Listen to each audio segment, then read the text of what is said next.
What's up, guys? Rogue9 here, and welcome to the Hot Breach podcast.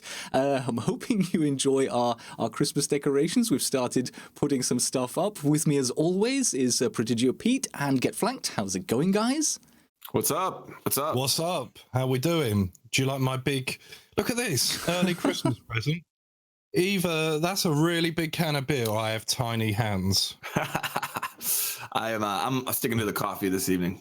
I got myself some tea, although I'm not sure I should actually be drinking tea during a podcast, because it does give you that weird mouthfeel when you're trying to talk.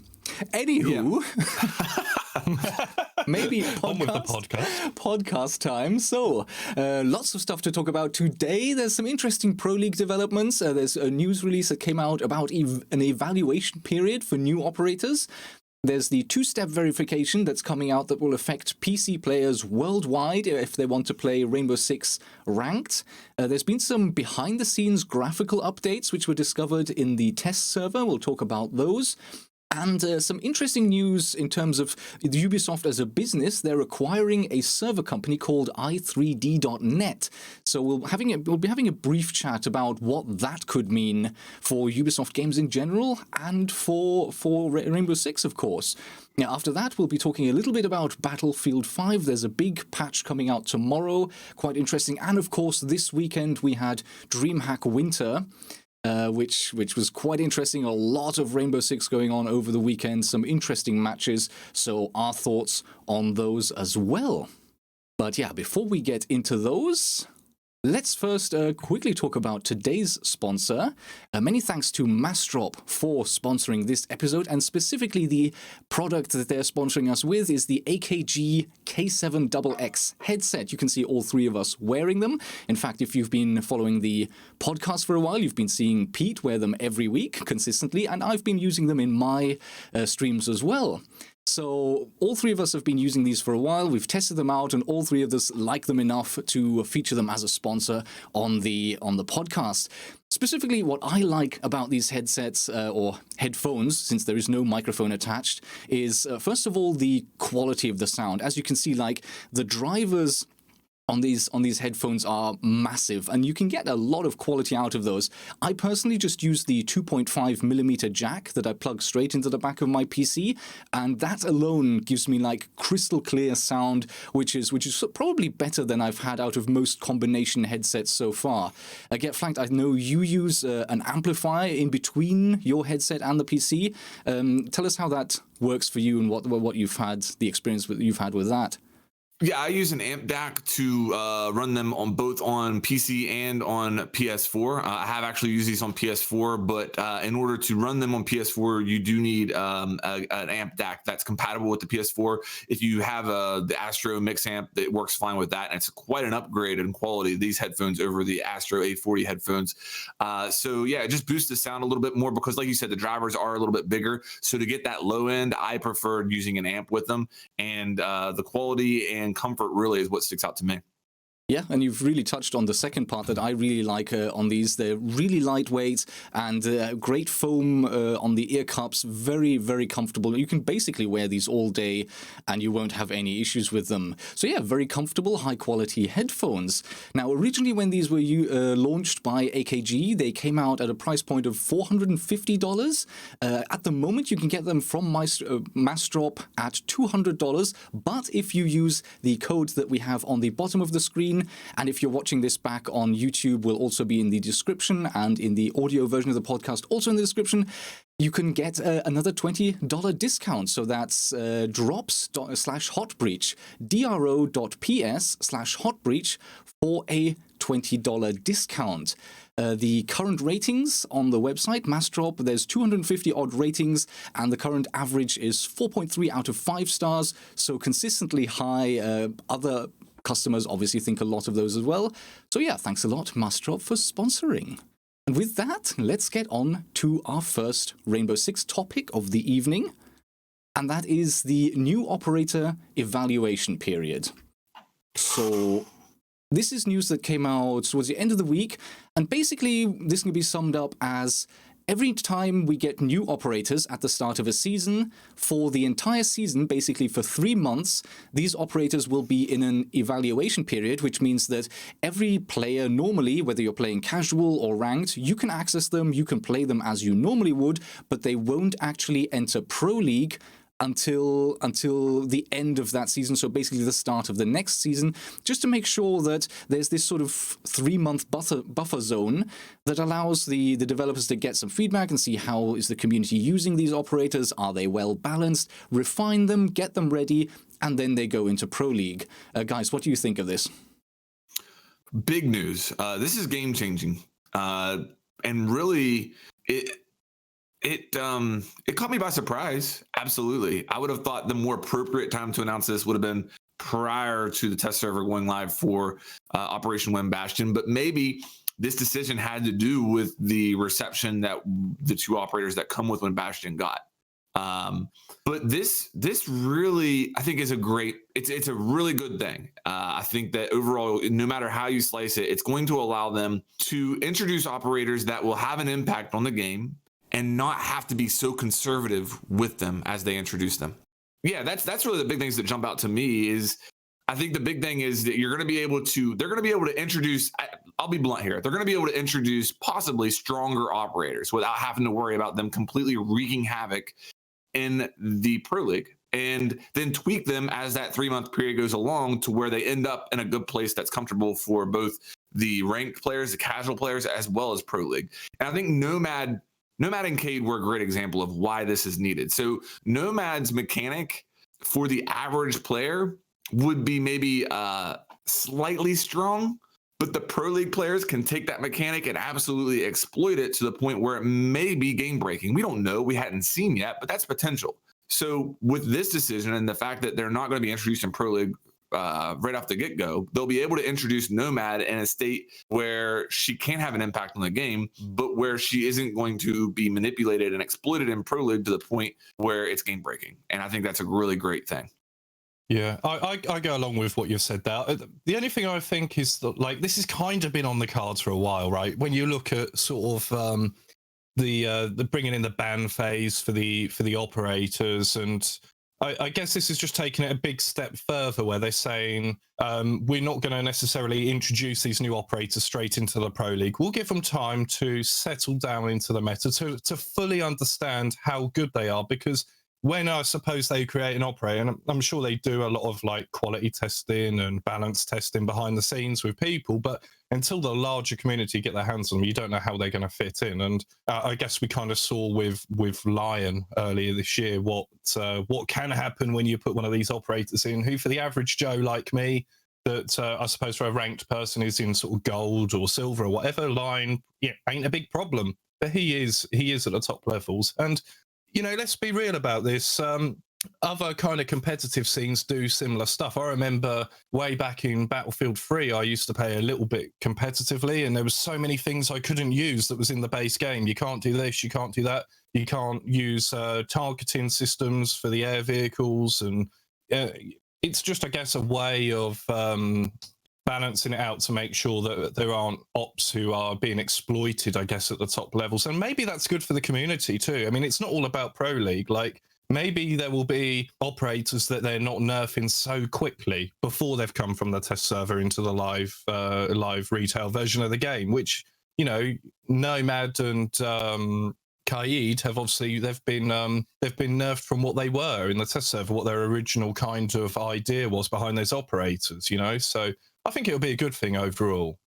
Yeah, I mean, it's part of the way that these operators are designed season on season is that when they start out as a concept, they are extremely powerful. Like, one of the examples that we know about that has been talked about publicly by Ubisoft is, for instance, Finka. When she was being designed, the very first iteration of her, all of the ideas they had in, she had all of the powers that she has now. So health boost, being able to pick up other operators from anywhere on the map.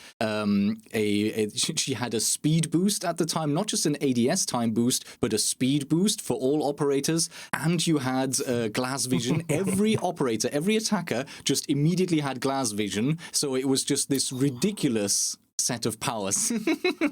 That's how she was originally designed. And then what they do is they try that out and then they just reduce the powers more and more and more. And that's how they basically approach every operator. They design them purposely, but just literally throwing everything at the wall to see what sticks, and then they just reduce the powers more and more and more until they get to a point where the operators are pretty okay. Then they go into the test server. And even then, there's kind of the stereotype that has developed that new operators tend to be pretty powerful. So they usually then take them back as time goes by a little bit further and further still. So that's how it goes every time. And obviously that can be an issue when we're talking about professionals who do this for a living, who play this for a living. It can have a huge and detrimental impact on the game. And now that we have pick and ban in Pro League, it also just makes the game kind of predictable when just every match Lion is going to be banned. So I think having this sort of buffer will ensure that by the time they reach Pro League, by the time this goes to a point where you have professionals that are playing this for a living, it's sort of in a good place, every new operator.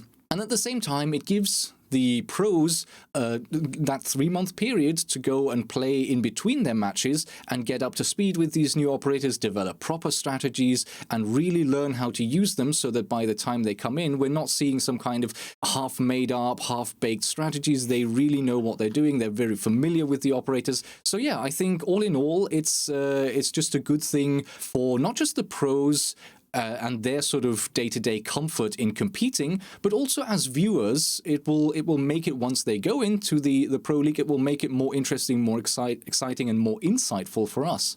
On this, let me ask you something. Do you think there is a risk of, like, because I totally agree with everything you guys have just said, but do you think there's a risk that this moves the Pro League a little bit further away again, another little step away, as we had with pick and ban and whatnot? Do you think there is a risk?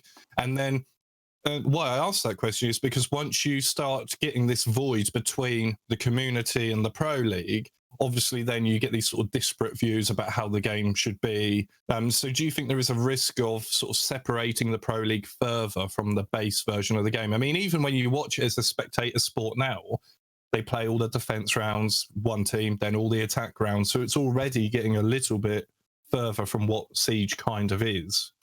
Yeah, I don't think that this by itself is a problem in that direction, Pete, but I think this combined with the fact that there's pick and ban, the fact that they play 6 rounds in a row now on defense, all these things combined, yes, this is just another thing that you add to that separates the game that we play versus the game that the pros play. And yes, that is a problem for me. Along that line of thought, I'll throw another thing out there that is a potential problem with this. And that is that will we just see them, like you said, Ro, will we just see them throw these crazy OP operators into the game and then nerf them before they hit Pro League? I give Ubi the benefit of the doubt on this, that they are not going to do that. But if you're one of those conspiracy theorists out there that they make new operators OP to sell more season passes or to sell more operators or whatever, this opens up the door for them to keep the competitive integrity in Pro League while still exploiting overpowered new ops in the game. Okay. Again, I give Ubi the benefit of the doubt until they prove me wrong. I will give them the benefit of doubt that they're not going to manipulate it like this, but that is a potential concern. Rogue picked up on that very point earlier. There was this sort of theory in the community that a lot of these new operators do tend to be on the OP side, and the cynical part of you would think that is to sell season passes. Valkyrie. I mean, if you go through the DLC operators, there are a few who are notably nerfed or buffed after launch, but many of them had to be nerfed. I'm sure you could pick examples where they didn't have to be nerfed and perhaps were buffed, but many have had to be nerfed. Valkyrie, less cameras. You could go through a whole list of DLC operators who are very enticing at launch. You certainly want to go and pick that operator because there's a lot going for them. And then sort of 2 months down the line, Frost can't snipe you across the map with her Super 90 anymore. If we go back almost 3 years. Yeah. But, maybe that is overly cynical, right? Well, I think it's a fair concern. I don't think that you're out of line to keep that in the back of your mind. But I think what this potentially avoids is another season like Grim Sky, where we have two operators that come in. Maverick was okay. Maverick's win rate is really close to even, and he had an above average pick rate. But Clash, I mean, that's just an operator that was a missed opportunity. I mean, she's basically like, it was just dead space at this point. So I think maybe what this decision will avoid is another operator like Clash entering the game, because they'll be able to make her strong off the bat and then tweak her as they go. Part of me, and I know this is wrong, but part of me would kind of welcome a few like really powerful operators, because I feel as though we're at a point where, you know, Flanked made a video on this week, and we were chatting in DMs about this, weren't we? And I do feel there is like a sort of knee-jerk reaction, and I'm certainly part of that, right? Where we go, oh, bloody hell, that's really ridiculously powerful. I remember when I saw Dokubi's release trailer, I thought, bloody hell, how can that be balanced? But obviously, when she actually came into the game, she wasn't, you know, she was annoying to come up against, but not overpowered. And I wonder, like, perhaps it would be best to have some seriously meta change in operators, you know, because I feel people are so used to picking certain operators, as Flanked outlined in his video. The vanilla operators are still so popular. Perhaps it's about time that Bandit got replaced, and, you know, all these different operators did get replaced. Surely we should be more willing to move along with the seasons and understand that some of those operators will be cast aside slightly. But then that's where, you know, the concerns about power creep would, of course, come into it. Yeah, it's obviously a challenging issue, and especially if we're heading for 100 operators, there's going to be at some point, like, there's only 10 you can play at any given time, so you just can't have all of them equally viable all the time, I think. And maybe that's not something that's necessary either. You can have certain operators that are great in certain situations, but not on every map, not on every certainly bomb site anyway. But the thing that I had in my mind earlier, and it has come back to me, was that this whole sort of releasing of new operators is a very fine line. Because yes, there are always those people who will call out new operators as overpowered as a sales tactic, which may or may not be valid as an argument, or obviously is valid as an argument, but that may or may not be intentional. Let's put it that way. But then on the other hand, like, now that we've seen Kaed and Nomad getting quite significant nerfs pre-launch, I've seen an increasing number of people commenting on my videos about these operators, or commenting on Twitter in general, that they're actually quite disappointed, since they're console players, that by the time they're going to get to access these new operators, they will already be significantly weaker than people feel that they should have been, or then they feel that others had the chance to play them as. Like, one of the number one concerns I've seen is actually, oh my god, I never got the chance to play these in this way. So that it is a very fine line. Like, you release an operator too powerful, people will complain, oh my god, this breaks everything. If you release it too weak, or sort of weaker than maybe people would have been expecting from the initial news releases, from the initial trailers and discussions, then yeah, that's also upsetting people. So I suppose it is just sort of that fine line to walk in between those two extremes. Yeah, I think you make some great points there, both of you. And to reference the example that I used in my video, Pete, and I want to mention it again here. I apologize if anybody, you know, if I'm duplicating this for anybody, but can you imagine if Pulse was introduced today? So imagine the operator trailer. Imagine we don't have any operators in this game that can see through walls. So Lion doesn't exist. And the operator trailer is Pulse pulling out his cardiac scanner, seeing somebody through a wall, pulling out his weapon and shooting that person through a wall. How do you think the community would react to that? I mean, it would be just overpowered. Oh my God. You know what I mean? And it's not. And I think that right now we have a problem in the community where anything that's different immediately is overpowered. And that is not the actual case. And you can go on the test server and you can have some examples there where it is overpowered. But let's be honest, the test server isn't the way that the game is played in your regular server. So, for example, you enter the test server without a rank. So a diamond player can go into the test server, and in his normal rank matches, he'll be playing against other diamond players who are on his level, but in the test server, he might be playing against silvers. Okay. So yeah, he might make something look OP that against a silver, but when he goes against his fellow diamonds, they might not be so susceptible to that. So I think this decision might prevent us from that a little bit. And I'm looking forward to that. I honestly just think that the community is still suffering from, we got burnt by Ella and by Lion. And now we're kind of just like, we're really uptight because of those two operators. And you can go further back, and you mentioned Frost, Blackbeard. There's been examples where we really got burnt by new operators, and we're kind of gun shy because of them. And I think that, I think you mentioned Dokkaebi, and that's a great example. White Noise was such a great season for operators. Okay, White Noise, correct me if I'm wrong, was Dokkaebi, Vigil, and Sophia. All three of those operators had huge impacts on the meta. And I really think we need more seasons like that. Yeah. It obviously, when we have iterations of operators coming out, I mean, Kaed is basically a variation of Bandit. A good variation that actually tactically, especially since you can electrify hatches, will make a difference. But at the same time, it still kind of is something that we already know. It's not as new, it's not as exciting as something that comes just out of nowhere. So yeah, definitely an interesting conundrum. All of this came obviously from the news that new operators won't be going into Pro League immediately. So interesting consequences to draw from that.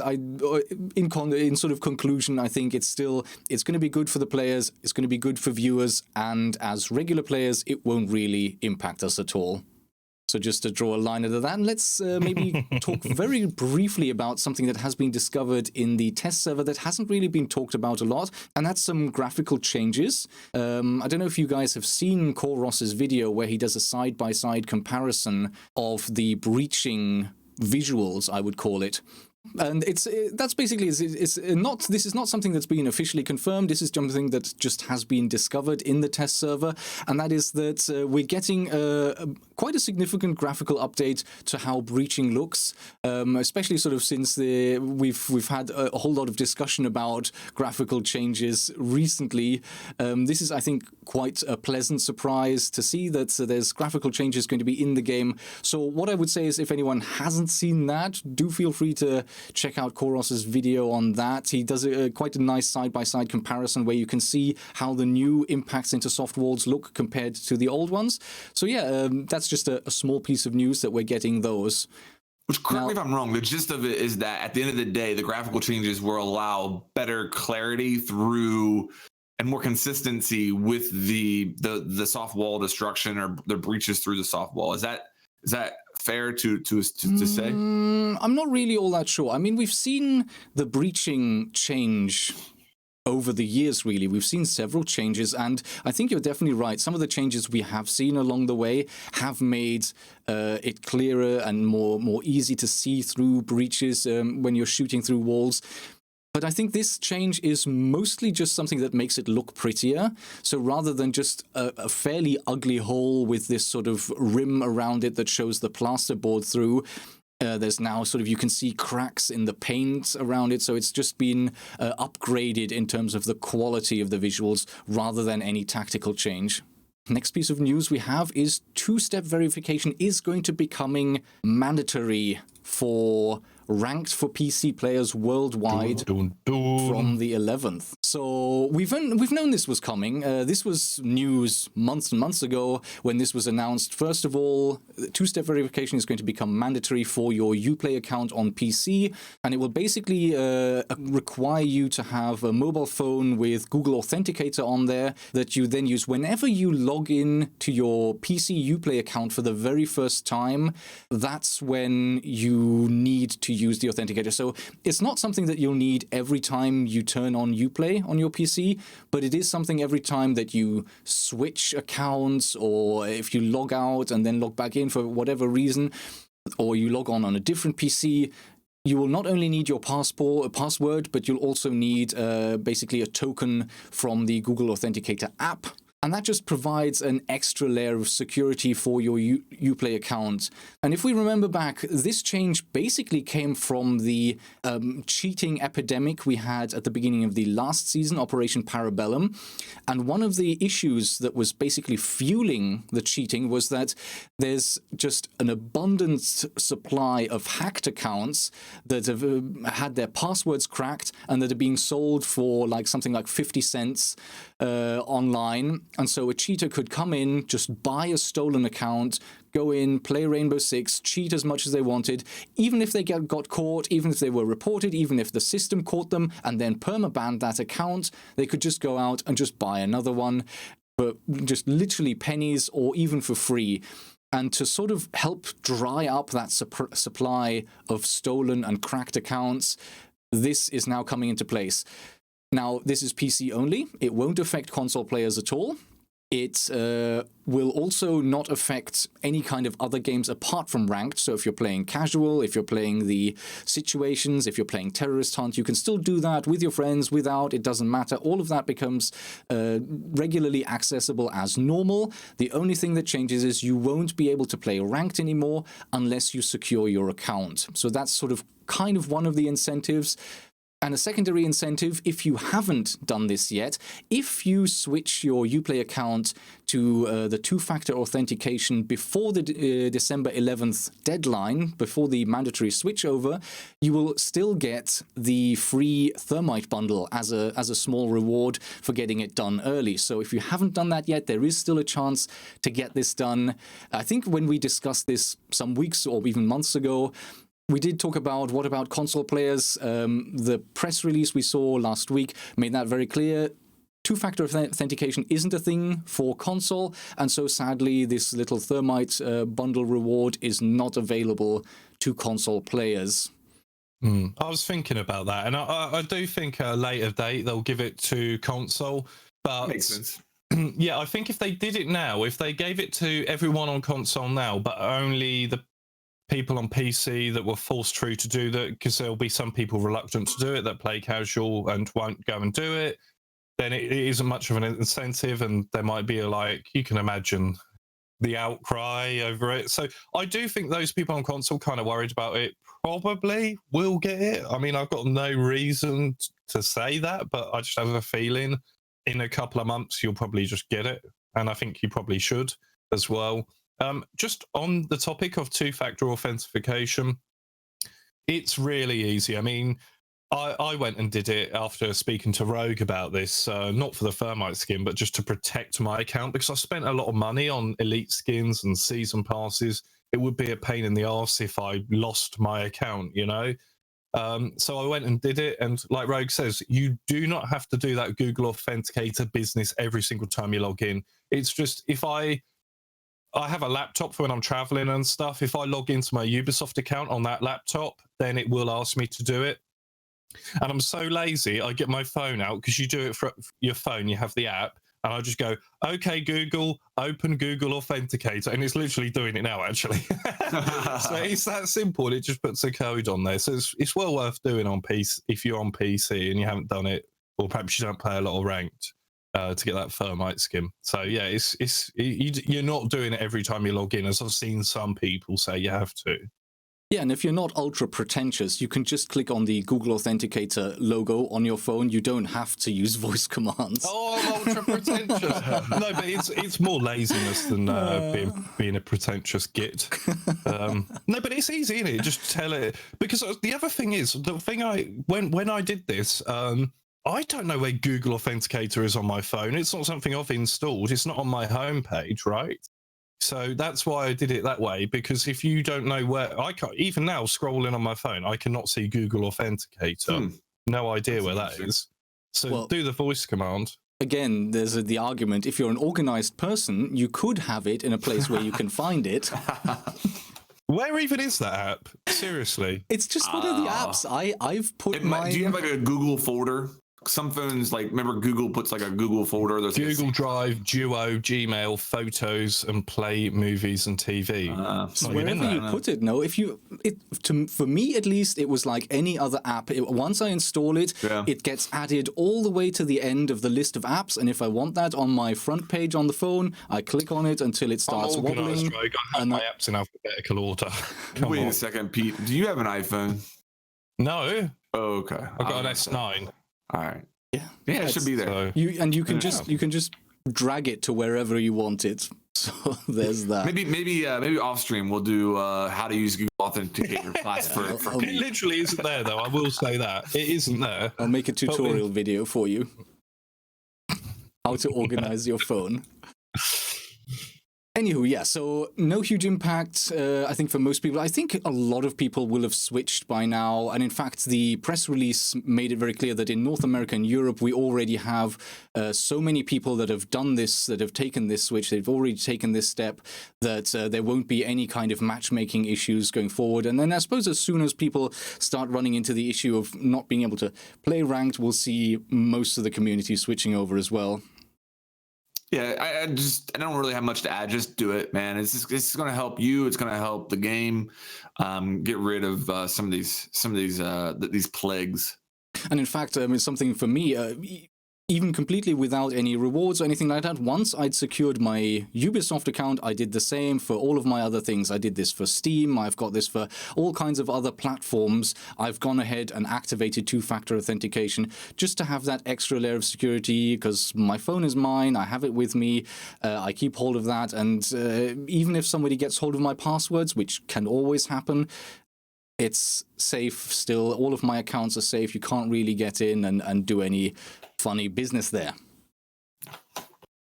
So, and let's maybe look on to our next story.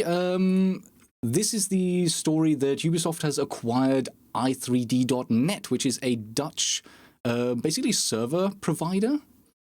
Let me get that. You can find that. There's a news article on that if you're listening to the audio version on gamesindustry.biz. You can check that out. Also get that up on stream now. So basically, this is more of an announcement than an in-depth story, and it's basically that Ubisoft have acquired this sort of server provider. The server provider is actually has a number of current clients, including EA and, of course, Ubisoft. And basically, the goal here, as stated by the Ubisoft CEO, is that adding the expertise and technologies of i3D.net to their own, they can basically push forward their agenda or their ability to deliver best-in-class services in terms of connectivity and performance for online gameplay. So, interesting news. Do we think that this is something that will affect Rainbow Six at any point, anytime soon? Because we've talked about the servers for Rainbow Six in the past, and everything we've seen up until now is that those are Microsoft-operated servers, right? Microsoft Azure, yeah. Yeah. So then the question is, will there maybe be a switch at some point? Do we see an improvement? Will this maybe finally bring the Rainbow Six servers for South Africa and maybe Middle East that we've been promised and we've been waiting for a long time? Hopefully. Oh, yeah, let's hope so. I mean, there's nothing in that article to suggest so, but you would hope so because those South African servers were, what was it, the Invitational? That's when it was mentioned, yeah. Yeah, so that's bloody ages ago. You'd hope that they're doing something about it. So does this mean that they're going to be using people other than Microsoft then to obviously host the Rainbow Six Siege servers? So they've got a few more options. Because back in the day, we used to rent servers on Battlefield 3, Battlefield 4, and we used to use i3D now, and I remember them being quite good. So. I mean, the article claims that Ubisoft is already a client, so I'm guessing for other games rather than Siege. Yeah, that could be, or maybe, I don't know, maybe they're already using them in other regions that we're playing on. Yeah, I don't know. But I mean, there's no negatives here. I can't see any negatives and some potential for some real positives. So I think that's the way that I look at this announcement. Yeah, that's pretty much all we can really say about it. It is just a very brief announcement, and yeah, it doesn't mention any specific games, but we shall see. Hopefully that'll be an improvement for various Ubisoft games in the future, and maybe even Rainbow Six. Not that, I mean, I still see people nowadays, and I get this on my videos as comments quite frequently, people complaining about the netcode, complaining about problems.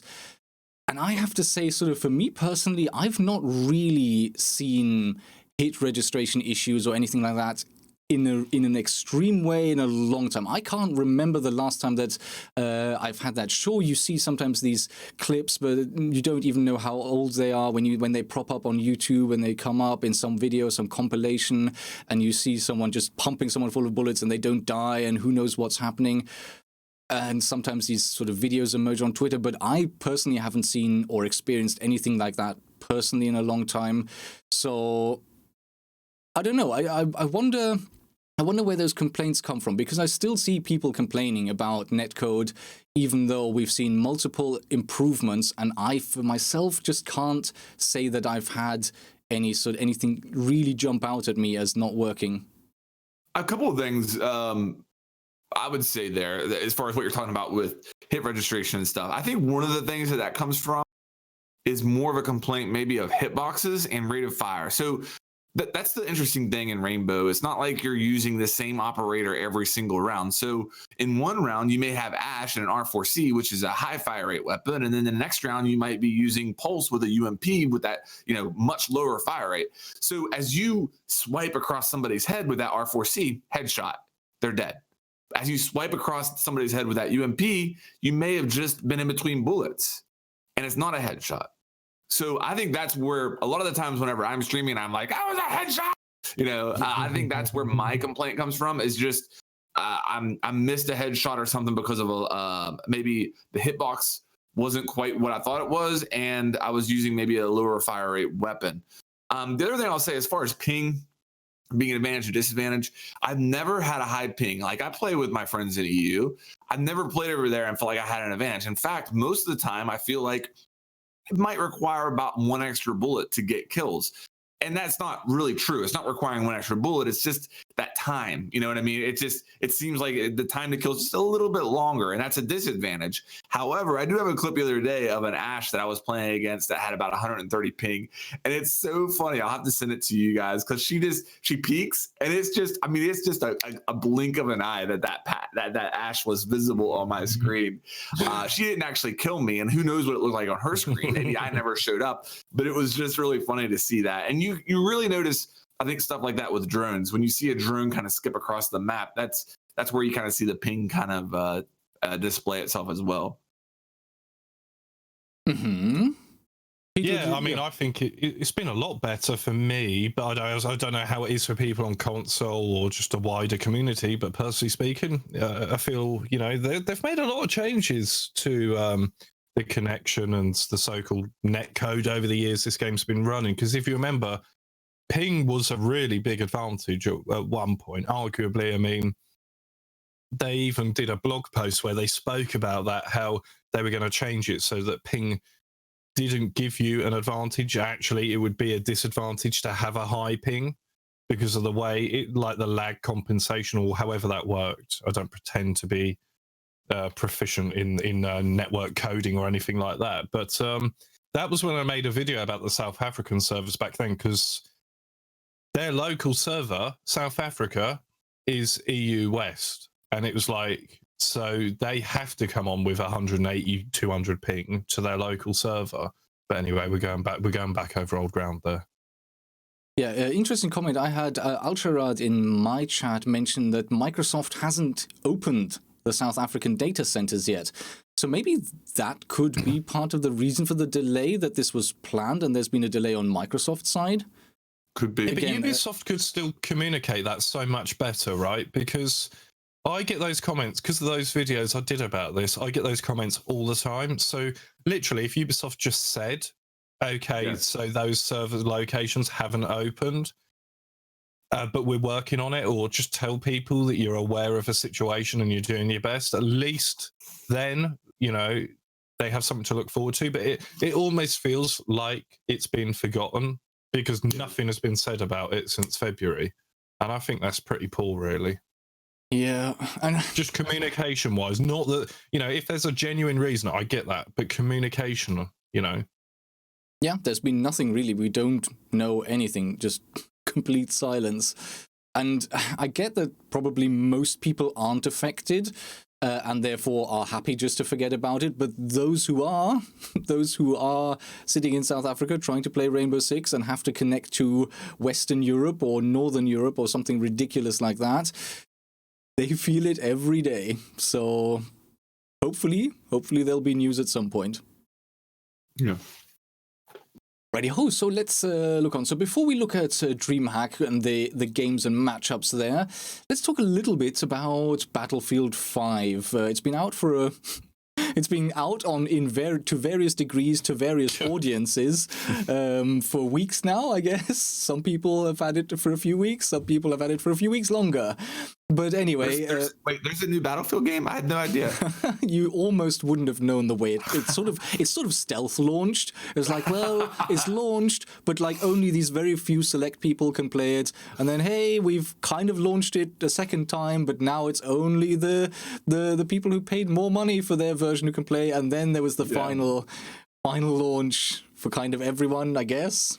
It's been under the radar in not a great way, sadly. But it is out, and I've been playing it a bit, and it's actually been pretty good fun. The reason we're discussing it today is that there is tomorrow a DLC. No, I can't even call it. No, DLC is the wrong word. There's a patch coming out, an update patch, which will add some content and also bring a few changes to the game if you've already been playing it. So let's maybe take a brief look at that.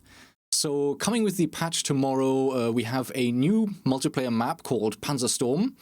Judging by the trailer, it looks quite interesting, looks quite nice. It looks very vehicle heavy. And I personally don't mind that. I do like flying and driving around tanks in Battlefield. We will get a practice range, which is very useful, especially when you consider that the weapons in Battlefield 5 have vastly different muzzle velocities.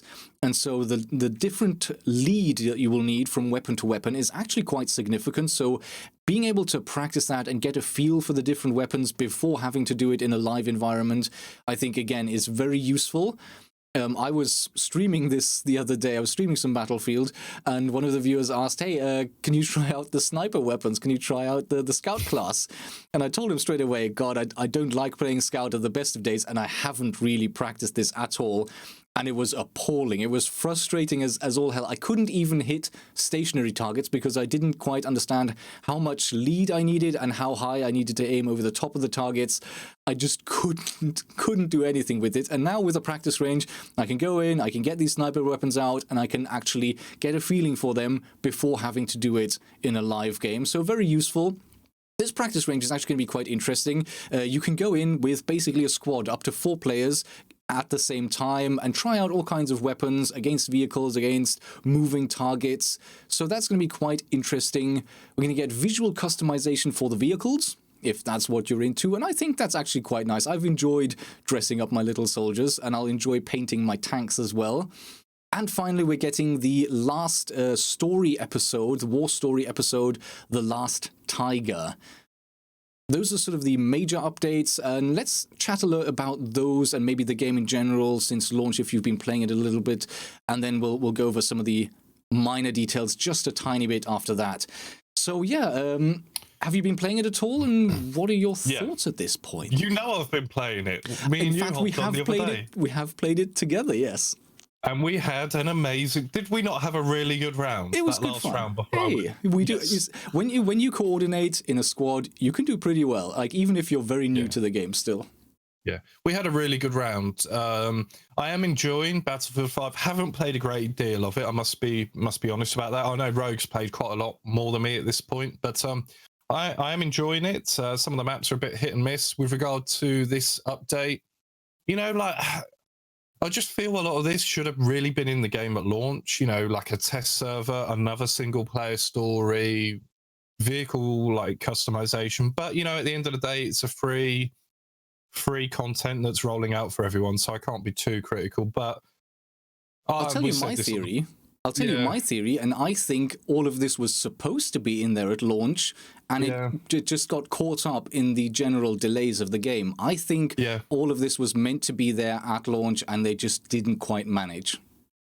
Do you know what? I reckon they went back and they tweaked some of this customization because of the uproar when they had that lady with a bionic hand and, you know, all the katana and all of that rubbish. I think they went back and they thought, right, well, we've got to remove that and we've got to replace it. So that probably did take up some dev time. You know, if you were the team that's probably doing some of the vehicle cosmetics, you know, the cosmetic team probably did some of the character cosmetics as well. So I could see them having to maybe, you know, go back to the drawing board a little bit with the character cosmetics, and that would have taken up some of their dev time on that. But again, you know, it's coming along for free, so, and I think it's probably going to end up quite good value for money in about 6 to 12 months, this game. Panzerstorm, I've actually played. I'm not sure if I meant to say, but I have played on that map. Mm-hmm. It is quite vehicle heavy, but the version I played on, it didn't have. I felt it could have done with more vehicles for the size of the map. It kind of reminded me a little, because obviously the map is designed for people that want to drive around in tanks or whatever, but it felt like there weren't enough for people. Mm-hmm. And don't hate me for this, but at one point I took a plane and used it just to fly to the other end of the map, parachute out and cap a flag, because it was that ridiculous. Because there just weren't enough vehicles to get around. But I seem to remember them saying that there would be more transport, you know, type vehicles to get around the map a bit. But let's see how that is when it goes live, because obviously I've only played like a beta version of that. But yeah, I guess good. I guess if you're playing a lot of Battlefield. Yeah, absolutely. It's great to have this stuff finally, I guess. Free as well, no season pass. I played the game and I enjoy the game. I think more content's always good. Wish it would have been there at launch. Not a fan of how they launched this game with the pay for early access, and that's just not setting a good precedent. But I'm afraid that it is going to be something that we see more of in games. And the problem is that as a whole, pre-orders are just bad. Like pre-orders are just bad. And you know, I think that dangling that carrot there, if you do pre-order a game, is just something that I wish the games industry would get away from, because you're creating a lot of unhappy customers. You know, if your game doesn't live up to the expectations, and that's not good for gaming as a whole. You know, you look at Fallout 76, that's a real problem right now. The other thing that I feel like pre-orders are doing is they're rushing games out. So they make pre-orders available for Battlefield 5. People pre-order the game. They did back it up some, but they can't back it up for a year. Like, and that's, in my opinion, what Battlefield 5 needed another year, and it could have been an amazing game, because the foundation is there. I really think that it is with Battlefield 5. But when you have all these people pre-ordering and then you back it up a year, they're basically like giving up money. So they're not going to do that. And I really think just the pre-ordering and this early access and all that stuff is just setting a bad precedent for games in general.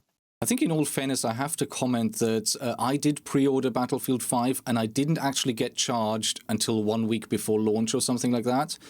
Is that something you experienced? I'm pretty sure that I didn't actually get charged until it was ready to launch. Yes, no, that's true. But the thing is, if they backed it up a year, then it would be an easy cancel pre-order. You know what I mean? Like I don't know. Maybe people wouldn't cancel.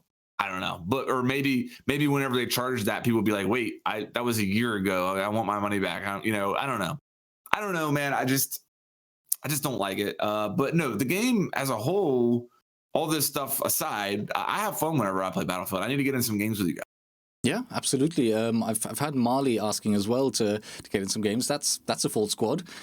So Rogue, I think we need a medic. Okay. Yeah. Okay. I can do it. Yeah. So. Speaking of medics, I'll get to that in a second. There is some changes coming to medics, and those are actually quite important.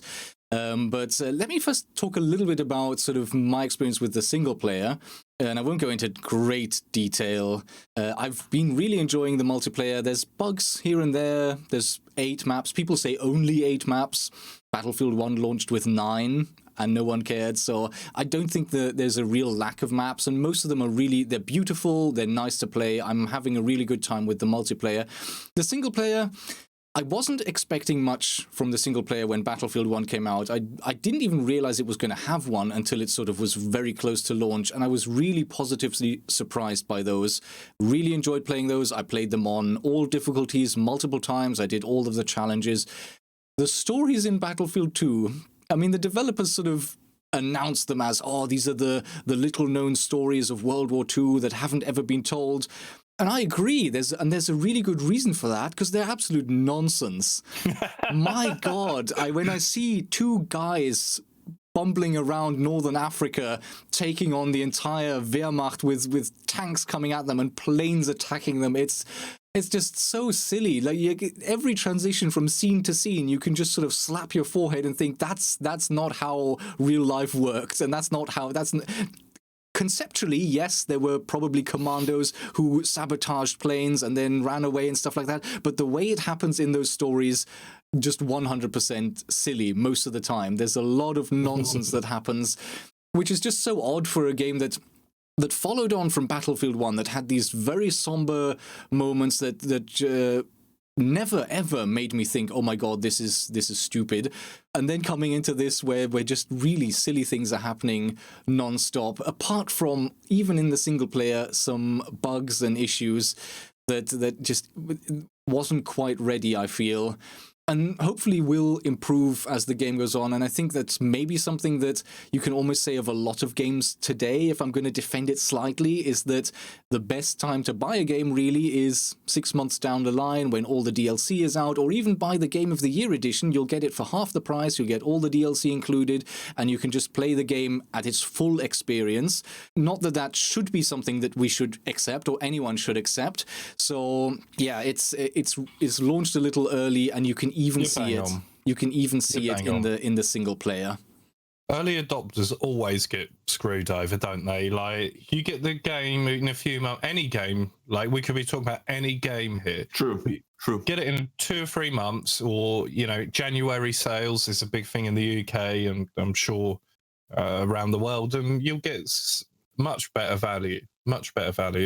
All right, yeah, and for those of you who have been playing, something that many people may have noticed is that playing as a medic is kind of a thankless job right now. The main problem there is an issue with the revive mechanics. There's some... I read this, like, it doesn't actually say technical problems, but it says, like, we've identified a few delays that prevent players from getting full control after the animation completes. So I read there, yeah, we've got a few technical bugs when people are getting revived that make the revives kind of slower than they're intended to be. So I read that as a bug fix, and we will see improved revive mechanics coming. That's a good step for people who like playing medic. And one of the biggest issues with the medic class right now is that the SMGs, and that's the only weapon you can get as a medic, they're horrible. They're horrific. They're trimmed for very, very close range.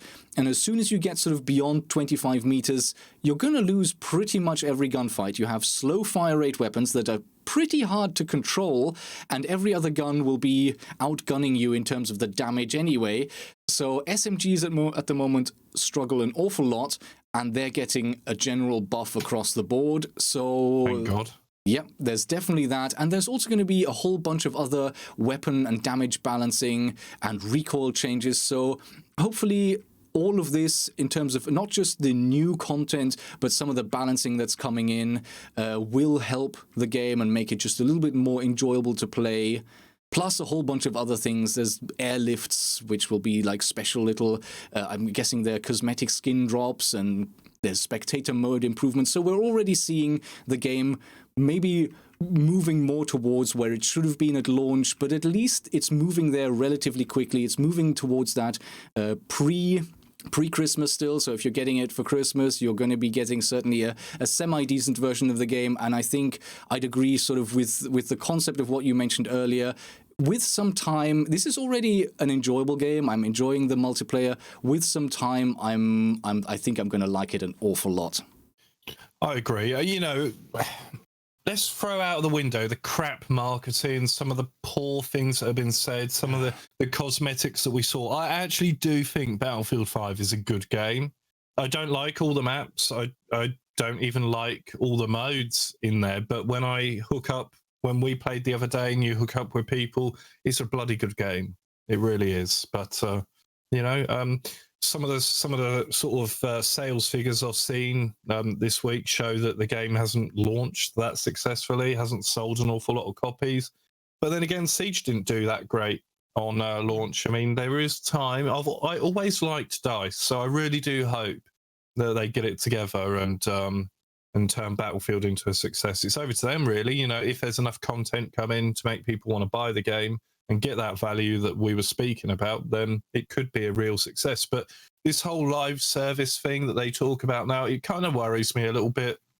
I'm glad that they're not selling season passes and premium, but not every game is going to be a Fortnite, right? Like, not every game is going to have these skins, out all the time and all this content and be that successful. And I think as well, like, there's only so much time to play games. You look at the people that play Siege, they tend to play mostly Siege.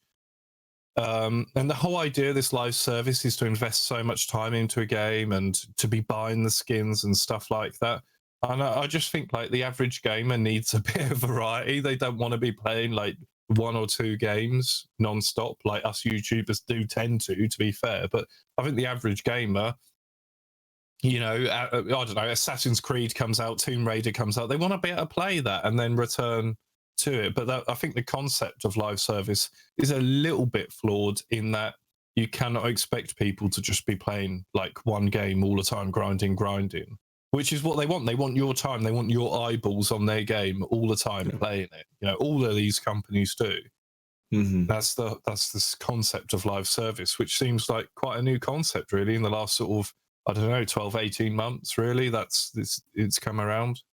I think the focus has changed from selling a ton of copies of a game at launch to player retention. And that's good. Yeah. That's good for the players as long as it's good for the players because it means that they want to keep improving their game and making their game have a lot of replayability. But the underlying theme here is they want that player retention because they want to sell microtransactions for the long term. That's where they want to make the money. And a game cannot sell microtransactions to people who aren't playing it. So that's, I think, where we're seeing the shift go. And, I think it's kind of, a give and take, because it is good that you want a game to improve over time and they're going to keep servicing it. But on the other hand, it would be nice if we could get a nice polished game at launch. And I think maybe those days are behind us. Yeah, I think once the world started switching to digital copies and being able to update games, there was no longer the real need to have a perfect game at launch, and it's just become the norm. I find that games are just not quite finished at launch, and even if they are ready for launch and they have everything that they were meant to have, the fact that every game nowadays, no matter what it is, will have DLC coming out and being added in, it's probably, from a consumer perspective, always a better experience to actually play that all in one. One recent example I would look at is, for me, I played Tomb Raider, and there's DLCs that come out, but there's nothing really drawing me back in. Whereas if I'd played the whole package from the beginning, I could have experienced it all in one, rather than coming back every couple of months and then playing a tiny little bit that's new, maybe. So yeah, that's almost how it's gone right now. And I think the general advice is, unless you're desperate to be one of the first, just wait a little while and you're going to get, no matter what game it is, you're probably going to get a more rounded and more complete and less buggy package as you would on launch. I agree, mate. Shall we talk a little bit about DreamHack? Because there was a lot of Rainbow Six on being streamed this weekend, and a lot of interesting games. Yeah, so, it was a great weekend. Also, Siege turned 3, by the way. You were talking about the Siege everything. Happy birthday to Siege. Happy birthday. Thanks for 3 great years. I originally played the beta. I don't know how long. I think, Pete, you were in the beta, weren't you? I don't know. I have videos on the beta. Yeah. So it's been 3 great years. And, it's not perfect. A lot of the same problems we mentioned there as far as buggy launches, all that stuff applies to Siege at launch. Siege was a plagued game at launch, even up to Velvet Shell. I remember playing the free weekend of Velvet Shell. There were still matchmaking issues on PS4. So I just wanted to throw that out there. I don't want to spend a lot of time on it, but happy birthday to Siege. Here's to many more. Yes. Absolutely. So if you're listening back to this in the audio version, all this information I found on Liquipedia. If you just search for DreamHack Winter, you will find that. We had 4 groups, as is kind of the norm for these kind of tournaments. Am I correct in assuming here, or in saying that there was a lack of bring your own computer teams to the degree that not only did every team that showed up, did they automatically qualify, but we're even one team short? I don't know about the one team short, but I know that the big story was there was a high school CSGO team that accidentally signed up for the wrong DreamHack tournament. They meant to sign up for CSGO. They signed up for Rainbow, and they, because of the lack of teams, got thrown into the main bracket and actually played Space Station in the first game. Would you mind if we find that article? Because that article is genius. What was that on? PC Gamer, wasn't it? Maybe. What was it called? Mini Golf? It's Mini Golf Gutter. Mini Golf Gutter in Group C. I love that. But I think SSG knocked them out, no? Yeah, that was the first 14-0 in history. So SSG beat them 14-0. So they got 7-0 on Clubhouse, 7-0 on Villa. MGG was supposed to play an elimination match against Pact. Now, the Liquipedia page lists that as a forfeit for Mini Golf Gutter. So I don't know whether that was a technical forfeit and for some reason they couldn't compete, or whether they just really didn't have the heart to go up against another well-seasoned semi-pro team in Pact or professional team. And they just decided to forfeit and went out at that stage. But yes, they did play against SSG, did not make it out of the group, though. Oh, wouldn't that have been so awesome? Like these lads, some of them, I was reading this article here, I've sent it to you guys on Twitter, but some of these lads, they barely bloody played the game.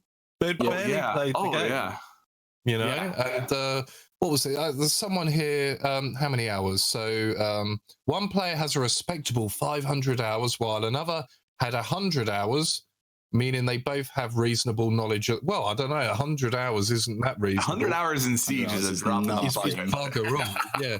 But Emil Berglund himself has around 30 hours. But Tommy hasn't played since launch. I love these underdog stories. The final 2 players on the team, however, each have about 3 hours in the game. Oh my goodness. 3 hours. It's mental. Oh dear. Imagine if they knocked out. I think they'd have struggled. Imagine if they won a round. If they won a round. If they won a round where Space Station was actually trying, that would be a huge compliment. I think they may have beaten like EG or someone, but G2 I think would have been a struggle. Funny, Pete. Yeah, definitely a great story. And yeah, the reason I say that there was definitely a lack is because in Group A, we only had 3 teams. So there were 3 teams in Group A instead of the required 4, really. And then Group B, Group C, and D were full. So let me quickly maybe run through the teams that we had. We had G2, Penta, and Niriki. In Group A, we had Group B was Empire, Mockit, M&M, and Epo. We had Space Station Pact, Le Stream, which is essentially Millennium. They have 3 of the Millennium players, plus then they have Alfalma and Aces. So that's kind of a brand new team. I'm guessing they're going to be in Pro League as well next season. They must be, right? I'm assuming taking over for Millennium. And then, of course, yes, they took the Millennium roster. There's one change there. I think Liven got dropped. That was their IGL. And I'm trying to remember who they picked up. But yeah, that's the Millennium roster that got picked up by the stream. Yeah, and then there was Mini Golf Gutter and C as well. Group D was Chaos, Team Liquid, Trust, and Ents.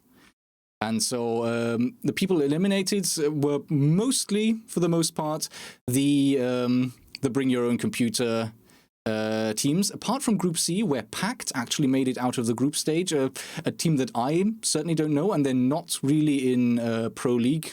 So they managed to beat Lestream, which was obviously Millennium, as I mentioned. And then in Group D, we had three Pro League teams, Chaos, Team Liquid, and ENCE.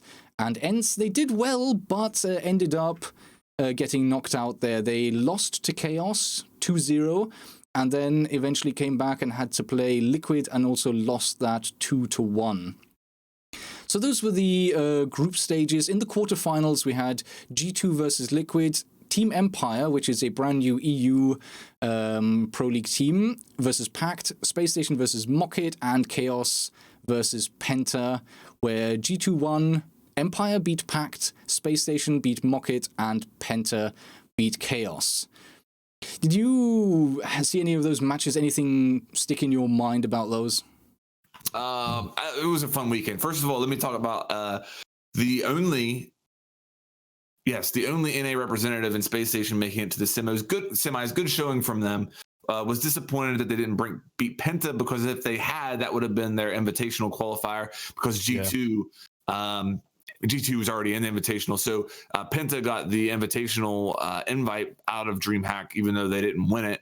But I expect big things out of Space Station this season in NA.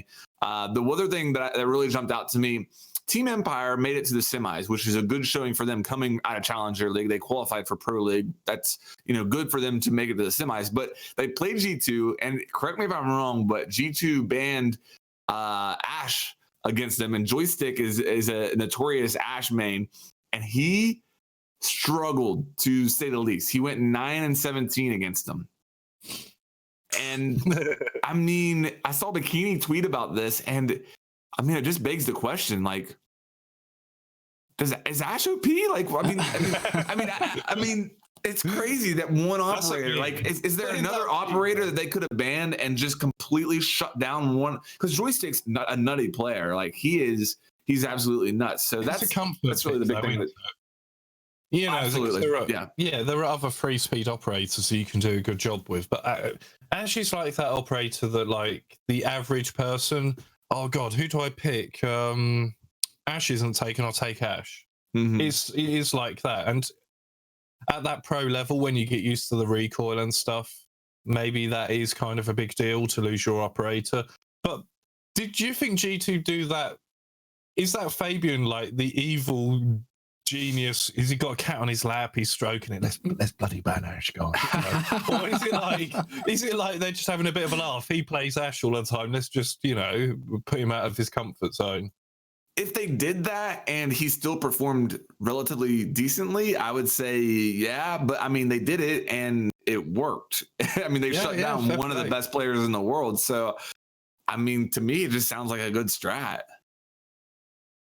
Yeah, it's certainly interesting, and it's something we see now and then. Like, I remember sort of last Pro League season, occasionally we saw Thermite being banned, and that felt like a targeted ban against Goga, because he was, at the time, certainly, he's become more versatile now, but at the time, he was just the Thermite. He had the bomb, he was the Thermite, his job was open wall and plant. He's really become much more flexible since then, and they all switch around so much more on G2. But occasionally we do see those targeted bans where a specific team member is picked on rather than any specific strategy or overall dynamic on a certain map. So definitely interesting. And yeah, was that what affected Joystick? Was it just coming up against G2 in general? Because I mean, we saw in some of the earlier matches, Team Empire as a whole, and especially Joystick, doing really, really well. So yeah, they did really hit a wall only once they hit G2 as their opponents in the semifinals. Up until then, they'd been doing really well, certainly in their group and then afterwards as well. Yeah, I mean, that's no. Yeah, sorry. Let me just ask you guys. Would you tweak Ashe at all right now? Sorry, I know this doesn't have to do necessarily with DreamHack, but it leads me to this conversation. I think this is a hot topic. I honestly do. Does Ash need something done? Yeah. So Ash has to be changed. And I know this isn't popular opinion, but she needs more than 2 breaching charges, man. Oh my gosh. So you're going to buff her. Holy cow. I'm kidding. Maybe just make her head just a little bit bigger. I think the R4C needs some recoil. It doesn't have any, and it's just an insane weapon right now. I know on paper it doesn't shine as much as you just use it. Like, that weapon is out of control. And I'm torn on this, because on one hand, Ash is one of the most fun operators to play. And at the end of the day, doesn't that mean something? Like, it's a video game. You want fun operators to play. Ash is a really fun operator for a lot of people. Her pick rate shows that. But at the same time, I mean, good God, is that not a perfect example of maybe her fragging capability is a bit high, guys? Like, maybe she is a bit out of control. I mean, wasn't the last change to Ash a nerf to the R4C? I have in not as far as recoil, only as far as damage. And minimal. It was very minimal, and high fire rate weapons, the strength is the one-shot headshot. Yeah. As long as that fire rate stays up there with very little recoil, you're not really nerfing that weapon by taking the damage away. Yeah, good point. The thing is, the fire rate is just the number one factor, because when you look at the numbers, almost all of these, no, in fact, not almost, all of the assault rifles, certainly at ranges up to the 25-meter mark before they start getting a drop-off, they're always 3 body shots to kill. Certainly against lighter armors, and it's only once you get against the heaviest armors, maybe with rook plates, that you see a differentiation to some degree. But for the most part, they are just 3 shots. And that just means that in terms of getting someone down, it's all about the fire rate. And no matter if you tweak the damage just up a few points or down a few points, it doesn't really make a difference. It still remains 3 shots. And that's maybe one of the core issues with fire rate, or that enables fire rate to be so powerful, apart from, as we mentioned, headshots being easier and more abundant. See, the thing with fire rates in Rainbow Six is pretty much all of the weapons actually list the fire rate that the real-life counterparts have. So in terms of fire rate, all of the stats are as they are in real life for those guns, which is kind of a constraint, because it doesn't allow, technically, unless they then break this rule that they've been following for 3 years across all operators, it doesn't actually allow them to slow down a gun in any significant way. That's why I would just add some more recoil. I really feel that when you compare that weapon to other weapons' recoils, that there's not much of it. But that's probably. I didn't mean to get us off of this. I'm sorry. The thing is about Ash, right? It's not as though she has a gadget like Lion. You know, it's like a combination of above average things. Even her weapon is not the best in the game. You know, there's just a lot of stuff that is above average. She has like a Beetlejuice head, a really good weapon. You know, you put all those things together, she's free speed. She can take out up barbed wire. She's just a really fun operator. I'm going to be honest, I'm kind of cool with how she is at the moment. And I am not an Ash main. But if they do change her, then I go along with the fact that they could perhaps add a bit of recoil. And maybe, sorry. No, I think that I'm developing a new class of operators, and that is the offensive operators, the infuriating operators. Blitz is one of them. Blitz is an OP, but when you die to him, he's infuriating. Blackbeard's one of them. Blackbeard might be broken, but again, an operator that you can see his downsides, but again, when you die to him, you're infuriated. I would throw Ash into that category. Ash is an operator that when you die to them, it's just infuriating, because it's like, I swear I was shooting you and they didn't land. And, you know. How popular is Blitz on the bloody TTS? Like, bugger off with that. It's like... Caveira is another one. Yeah. Well, Caveira's good on the Fortress map. Yeah. Yeah. Caveira's pick rate just seems like it's gone through the roof. Sorry. DreamHack. Yeah. DreamHack. I mean, what are we going to say about DreamHack? G2 won again. Okay, I mean, you know what I mean? Like, yeah, basically. Before we get back on track, Yeah. Didn't Liquid lose like a game against a much lesser Stop thing? now before you get us back on track. Here's right. something. So someone recently got this topic back up while I was streaming and started a discussion on that. Do we still have a discrepancy between operator speed and the additional benefits you get from armor? And I would say personally, yes, speed still trumps armor, and maybe dealing with Ash could be solved by dealing with the speed discrepancy in general, just compressing those operator speeds just that little bit more. Make the 3 speeds just that extra bit faster, and maybe make, the 3 speeds slower and the 1 speeds and 3 armors faster. Just bring them all together a little bit, and maybe that in and of itself would kind of help Ash a little bit in terms of making her less frustrating to play against. Yeah, you can make the 1 speeds faster. I'm not all for making 3 speeds slower. I'd make 1 speeds faster, or just make armor, as we discussed last week, a little bit better. I think that's a good way to go about it, Rogue, because I think because of how popular Ashe is, she's literally the most highly picked attacking operator, that it would be nice to nerf. If I was a dev, I would try to find a way to nerf Ashe without ever getting the headline that I nerfed Ashe. You know what I mean? You don't ever want that headline, I'm nerfing the most popular comfort pick operator that you can. So if you do like an overall nerf that's kind of targeted at Ashe, but you can't really single Ashe out as being the only one that's affected, then maybe that would be a great way to go about it. All right, that was just my thought on that. But yeah, let's maybe get back to DreamHack. Someone was mentioning Liquid. They did okay. They beat one of the bring your own. No, actually, I say that. They eventually beat Trust, which was a bring your own computer game. But Trust did really well. Trust as a bring your own computer team, they actually in their opening match they beat Liquid 2 maps to 1.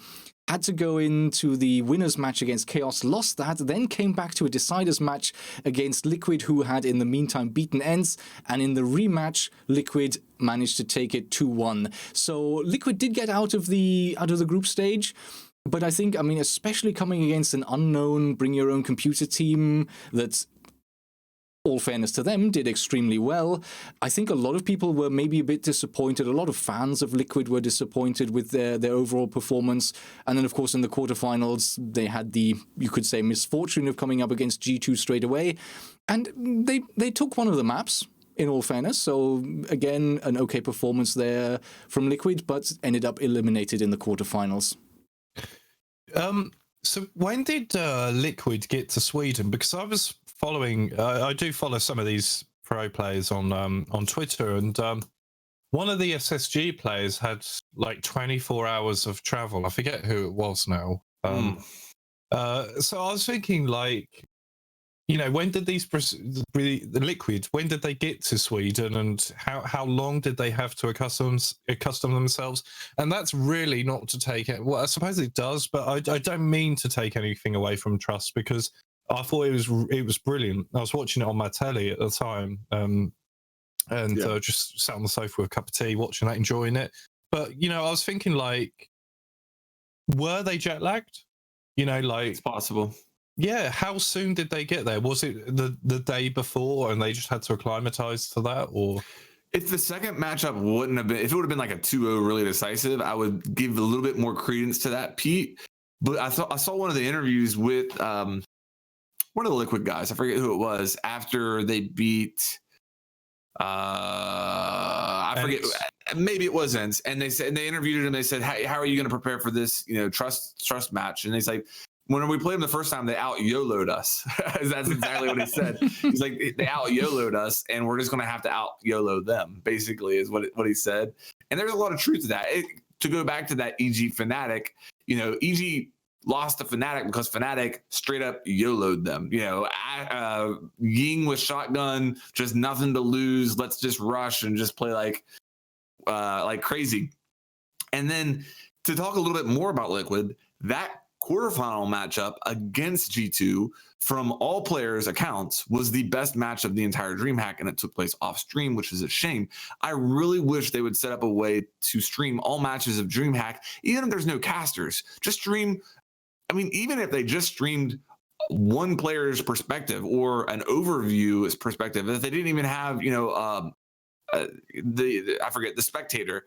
Yep. Find a way to stream all of it. And I mean, G2 versus Liquid, probably the two biggest orgs involved in the entire tournament. They play in the quarterfinals. It goes to 3 maps. I think it went to overtime every single map. G2, talking to Fabian, he said that was an absolutely insane match, and his adrenaline was flowing more in that match than it was at any time in Paris or at the Season 8 finals. And it's just a shame that we never got to watch it. Yep.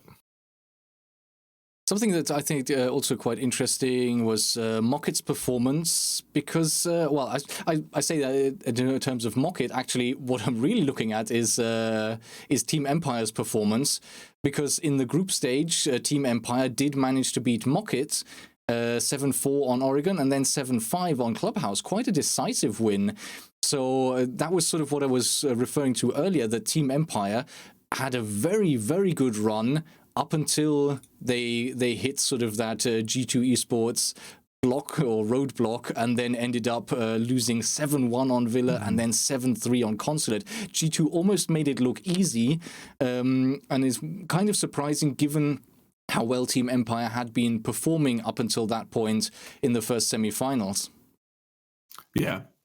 I mean, G2's G2.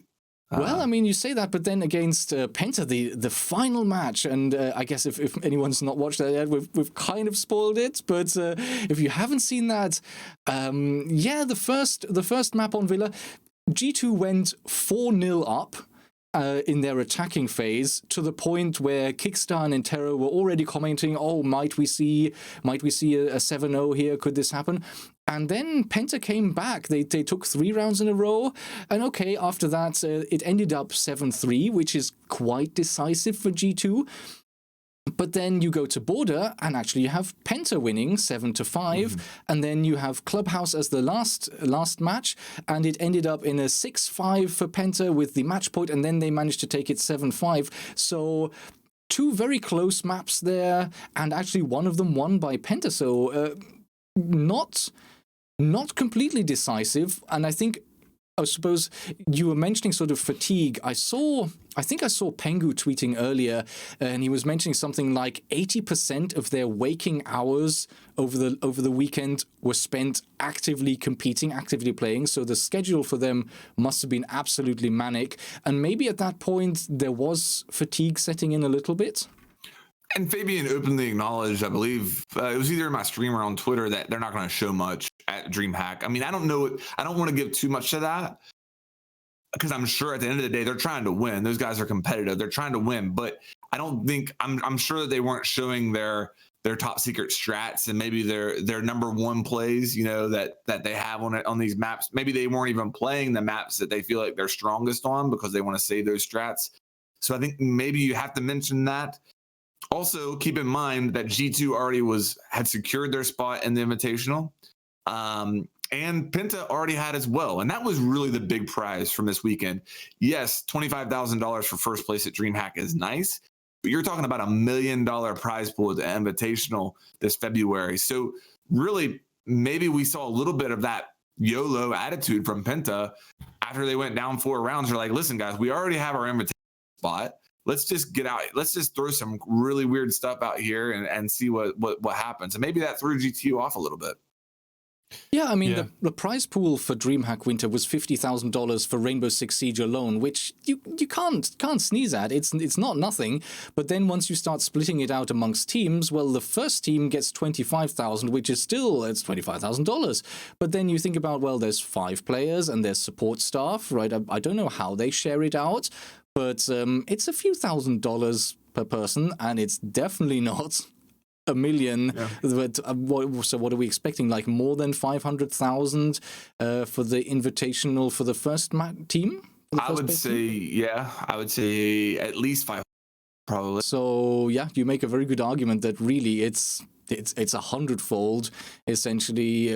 So not quite, no, but definitely a difference and definitely maybe worth. Yeah, would they be saving strats already for that far ahead? Absolutely. And you think about what are they going to do during Pro League? I mean, we still have half of a Pro League season before Invitational, and G2 is already admitting that they're not showing much at DreamHack. Again, it's Fabian. You have to take what he says with a grain of salt. It could be just mind games, but that's something to mention. One thing I don't want to get us too off topic, but I think we have some breaking news here. Somebody in my chat maybe want to confirm this. Wait, I didn't want to interrupt. I've had it come through as well. On Twitter. Apparently the new season is launching tomorrow. Yes, I'm going to put it on screen. I've DM'd you guys. Okay. There it is. Oh, that's rather sudden and unexpected. Like, what the fuck? Right then, this just in. Brand. my chat has been going mad with this. Thank you guys. I appreciate it. So, Wind Bastion, scheduled maintenance Tuesday, December the 4th for platforms. Do they have patch notes? Yes. Does it say how are Nomad and Cade launching? That's what I want to know. Are they launching like their latest iteration in the test server? Let's have a look. I've got Let's find this to the bottom of it. They've just it's the same patch notes from before. Okay. So that would lead you to believe that Cade and Nomad will be launching in the form they were last in. What? The nerfed form. Yes. Wouldn't it? Well, does it mean that? It could mean the opposite, actually, because this is the original one. I'm not reading that. Yeah, this is basically, it looks unchanged from what we had months and months ago, right? Wait a second. Okay, a couple of weeks ago. I'm exaggerating. Yeah, 2 weeks ago. Okay, that's unbelievable. Okay, it says in this link that Cade is going to enter with 3 of them. Now, it's always said that. Yeah. So does this mean that they are launching Nomad and Cade in their original form and not the nerf form in the TS? I reckon it'll be in the nerfed form, but this kind of upset people in last week's podcast, which went on my channel. But I kind of want them in their original form because if they're not going in the Pro League right away, then let's just see how they pan out. But agreed, I agree with that. But apparently they're now scheduling releases for the Hot Breach podcast news releases. Ready for us to look at. I can't actually see the number of his clause. Where does it say that? It's just if you look at his operator and you look at his unique gadget, read the paragraph. Okay. Oh, yes, there it is. 3 of these. He enters the field with 3 electrostatic claws. Yeah, okay. So this might just not have been updated. Right. I wouldn't put money on one way or another, really. But interesting news. So apparently, Wind Bastion launching tomorrow. There you go. Yeah, I do. I know this is big news, but I do want to mention a couple of things regarding Pro League outside of DreamHack. First of all, Dark Zero picked up a brand new org, picked up the SK roster. And they're giving them a huge support. They've got a team house already. They're got like personal trainers.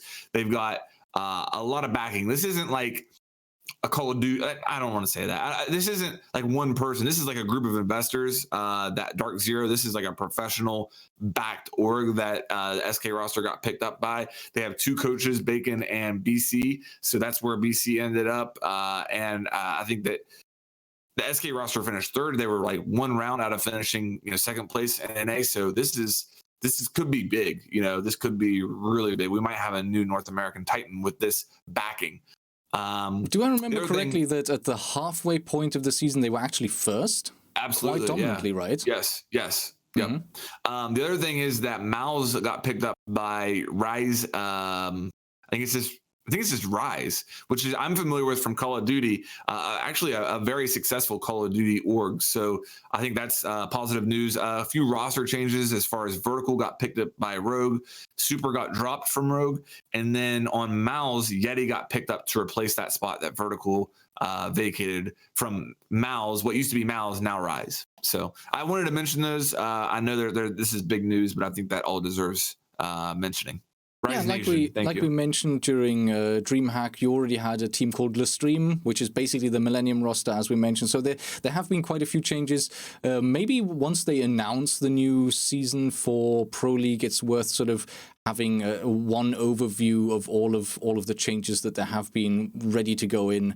So maybe we'll look at that when that gets announced, possibly next week. I'm expecting we must have a Pro League announcement soon, because last time I checked the ESL website, it still had last season's stuff on there. There's nothing there yet. Yeah, I think I've heard some people say that Pro League is starting on the 6th, which seemed weird when we thought that Wind Bastion was coming on the 11th. But considering that Pro League isn't using the new operators, that would have made sense. Now it appears that Wind Bastion is coming tomorrow, so GG's. But then 6th, that's Thursday, right? Yes. So that would be the EU play day. Then we've skipped the North American and Latin American play days. Yeah, that doesn't make sense, does it? It has to be next week, right? Yeah. Unless they're changing the schedule completely. But then again, if they're just going to announce stuff like, hey, it's there tomorrow, who knows? Yeah. It could be at any point. Cool. So let's maybe wrap things up with a few viewer questions. If you have any questions, anything you'd like us to discuss, put those in the chat now. Let me say something. I had a viewer ask about the headset. I mentioned using them on PS4 with the Astro Mix Amp, and he asked about using a microphone. So I use a with these, not on PS4. It would depend on the mix amp that you have and what microphone you have. So the microphone I've used with these on PC is I think it's called the Mini Mic from Masterdrop, and it works fine. You just plug it right into your microphone, quarter-inch jack on your PC. But on PS4, it would depend on what mix amp you have as to whether or not that microphone would work. So I wanted to answer that. Sorry. They don't come with a mic. Okay, good stuff. I've got one question here. Let me have a quick look here. What are your thoughts on Ubisoft tweaking some of the operators for the future so that they can get access to 3 secondary gadgets? Like Frost could have access to a bulletproof camera, barbed wire, and a deployable shield, or a deployable shield, obviously. More versatility, because at the moment we only always have the 2, right? It's either one or the other, and there's now how many gadgets? We have the barbed wire, the shield, the bulletproof cameras, the impact grenades. Are those the ones? Am I missing anything? I think that's it. Bulletproof cameras? Did you say that? Yes, I did. Bulletproof cameras? Yep. Okay. Cameras. Yep. Yeah, so at the moment, I think, off the top of my head, it's 4 different... Oh, the C4, of course. C4. So 5 different secondary gadgets, and you can always... There's only ever a combination of 2.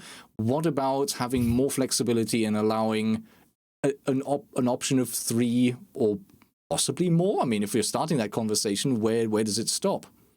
Yeah, exactly. Why not just allow everyone to have access to all of them? It's an interesting concept, particularly if they put more gadgets into the game, I feel. But I suppose they do that because, potentially you could end up having 5 operators running around with impact grenades, so they balance it to ensure that you're not picking the more common operators that are likely to have... Yeah, so that's just an easy way of doing that. But I'm kind of not against that as they roll out more gadgets into the game to allowing you to have more choice. But so what is there, like 5 gadgets? Off the top of my head, that's what we come up with. Yeah, that's about right. So if they had, say, 9 gadgets, a few more gadgets in the game, as some of the leaks have kind of suggested motion sensors, this, that, and the other as a secondary gadget. So if they got more gadgets, I think that would be that'd be a good thing. Yeah. But it might restrict them though, because you imagine like the bulletproof camera, 5 bulletproof cameras might be a bit much. For attackers to deal with. I mean, I see both sides of it.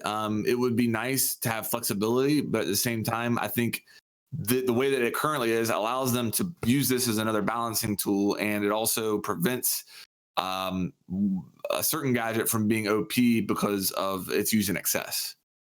Yeah, I think the balancing is probably the bottleneck there, especially when you have things like impact grenades being very powerful as a flanking tool or as a site setup tool. And then obviously some of the nerfs we've seen to specific characters is having the impacts taken away to sort of bring them back to where they're meant to be performance-wise. So certainly making all of them available, I think you've rightfully pointed out, Pete, that could cause all kinds of issues because you could just pick the ones that will suit you best, and that could wreak some kind of havoc. So yeah, I see that as a bottleneck, and maybe for the time being having 2, maybe with more gadgets, maybe upping it to 3, but possibly not until then would be my thoughts on that. I've got one. Jacob, Silberhorn. How long should I wait into the season to try my placement matches? Are we doing quickfire? Go QA on then. here? Sure. I mean, like, if you solo queue, I mean, if you've been playing the test server and you have a good understanding of the new operators, because obviously they're going to feature really quite heavily when the new season launches. Like, if you understand their weaknesses and their strengths and how you're going to use them, go right ahead. You might have an advantage over people that haven't done that. But and I think if you're solo queuing, then just do it whenever. But if you're playing with a team, then just like make sure that they're online when you go ahead and do that.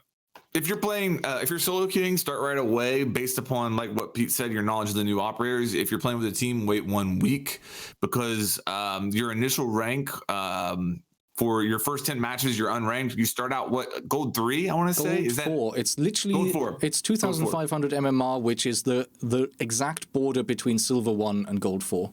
Okay, so if you wait a week and you start out as a gold 4, you will be much more likely to play against actual gold 4s, which will be a good thing for your 5-stack. Whereas if you start on the first day, you may be playing diamonds who are also playing their first matches, and you don't know who you're actually playing against. So if you're playing as a team, I would wait 1 week. That's going to ensure that you get the matches against people that are actually the ranks that they are, instead of all those unranked people who are actually diamonds last season.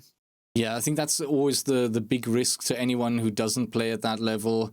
Sure, it could also work the other way. You could have people who are very new and who just are at the default starting level. But in general, you're probably better off. I think it's just going to be less random. I don't know if you can say better or worse. It's going to be less random if you wait a little while rather than going in at the beginning, because people will already have filtered out either below where you would start or above, and you're going to be more likely to be playing, well, you're more likely going to be playing sort of the gold to silver level, and then you can move up and down from there. And at the beginning, you do move up and down very quickly, so I don't think it's a huge issue for when you start. That would be it, really. I got one here. It says, I've got 2 friends that just started to play Siege. I'm trying to teach them how to play the game. However, Siege is so complicated. I'm telling them too much information. How would you teach super new players to the game mechanics? It's tough on rapid fire. Here's what I understand where you're coming from. I have a friend who just started. You gotta play with them occasionally, but don't play every game with them. First of all, you're not doing them any good because there is MMR even in casual. They're playing against better competition because they're playing with you. Let them go in and play by themselves, and then just play with them periodically so that you can give them tips as they go. You're overloading them with information right now, and what you're telling them right now won't make sense until they play the game and get a little bit familiar with it. So let them go and then come back to them periodically. Yeah, it's obviously very challenging. There is so much to learn. I mean, if you really want to sort of prepare in a less stress or lower stress environment, you can go and do terrorist hunts. You can do either Terrorist Hunt Classic and practice some of the attacker stuff and explain the gadgets and go step by step. And then maybe once you've done a handful of attackers, then you can go into some multiplayer games and actually try them out against other players. And in parallel, you could also play the defensive mode, the hostage protection mode in Terrorist Hunt, and explain some of the defender gadgets, and maybe just do sort of a handful at a time, explain how they work, how they're best used, what to think about it when you're using each one, and then do a few matches where you try them out in practice and sort of explain a little bit step by step how you do it. It's going to be challenging. It's going to be challenging for them to learn. It's going to be challenging for you to explain. But that would be sort of my suggestion on how to handle it in the most efficient way. Yeah, I agree with that advice. Just go easy on them. Give them time. It takes so much time to learn the maps in Rainbow Six Siege, and that's so key. So just go easy on them. Try and help them along and show them the way, but don't be all over them. You know, just give them time to learn it, because it literally is just time. And then just show them good YouTube channels, you know, like these two guys I'm with, Koros, Nukem Dukem, anyone making quality content, just share those channels, and, you know, like that will help them a lot. Thank you, Pete. Very, very kind of you. I'm glad you approve of our stuff. Yours is quite good as well, I'll say that. Yeah. But those guys I mentioned particularly, like, share them out.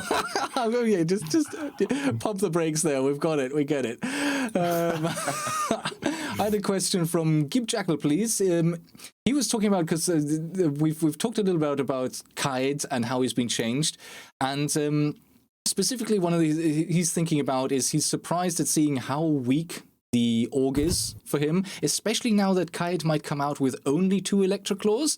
So, I mean, we talked a little bit about the nerf last week, and maybe he should have 3 claws. Maybe that might be more. It's certainly a controversial nerf to bring him out with 2, but the gun itself, is it fair that he has possibly the worst, if not one of the worst SMGs in the game as a 3 armor, as a slow fat guy anyway?